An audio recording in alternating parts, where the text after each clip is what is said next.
Coucou, c'est Boudiou, j'espère que vous allez bien.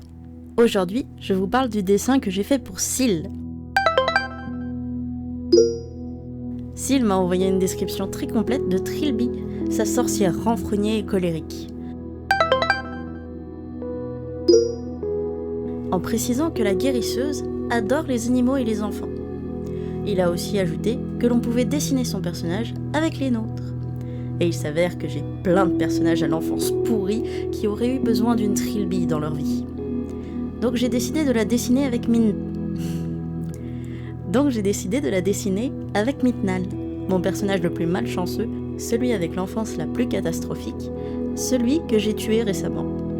Dire que je me sens coupable serait un peu exagéré, mais j'ai saisi l'opportunité de lui donner une autre vie dans ce dessin.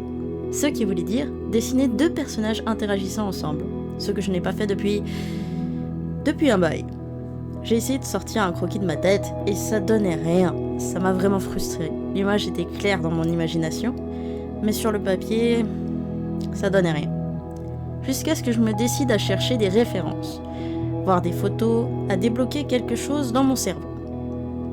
Observer une femme porter un enfant dans la vraie vie, ça m'a rappelé l'effet du poids de quelqu'un sur le dos d'une autre personne.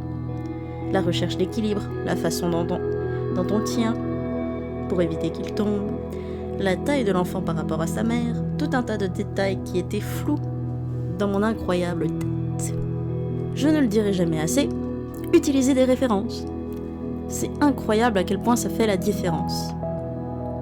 Bref, j'ai réussi à croquer Trilby et Mitnal, mais que faire avec la main du bébé? Le petiot, le bout de chou. À la base, je voulais qu'il soit blessé et que Trilby le soigne, mais les mains de la guérisseuse sont prises maintenant. Il pourrait lui offrir une fleur, mais j'ai pas envie de couvrir mon croquis. Que font les bébés? Ils attrapent les cheveux, ils jouent avec. Ok, c'est parfait. Mitnal va jouer avec les cheveux de Trilby pour accaparer son attention.